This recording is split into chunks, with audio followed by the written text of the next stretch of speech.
Once someone decides to research a new market, it can go from really exciting to really overwhelming really quickly. Hey there, we are Fin Capital Investments, and in this video, we'll walk you through the top 10 things we look for in a new market. We've been there too, caught up Googling new markets and feeling lost. But focusing on these 10 key points will help you avoid that overwhelm. Researching different markets is one of our favorite things to do. When we look at a new market, there are 10 things we look for. The number one thing that probably has the most weight is job growth. The reason that job growth is so important is that it carries the rest of the growth in that market. Tied with job growth is population growth. Now, what you don't want is population growth without job growth, because that means there's something else going on. The population growth alone might just be temporary, but a market with steady job growth will ensure that population growth will continue for years to come. Don't misunderstand this though. You can't only have job growth.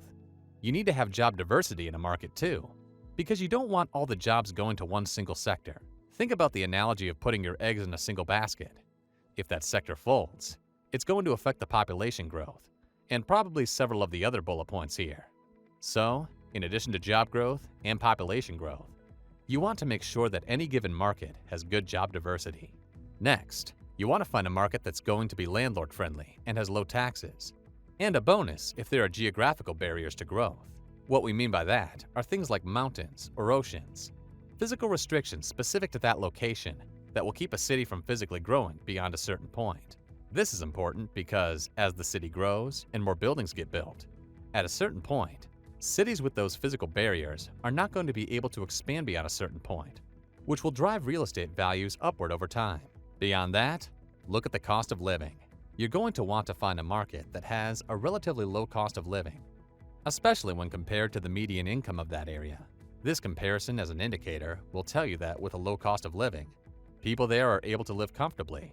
This will show you that as real estate prices rise, there's still some room for growth. Also important for your market research are things like local news and local government.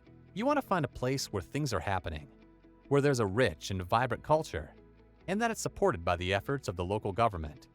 This bodes well for the future of that market. Last, we always try to visit a market if we can. Now, as a passive investor, we understand you're in it because you're passive. You don't want to do a lot of work. But if at all possible, if you can go and visit a market, this will give you way more insight than any Google map ever could.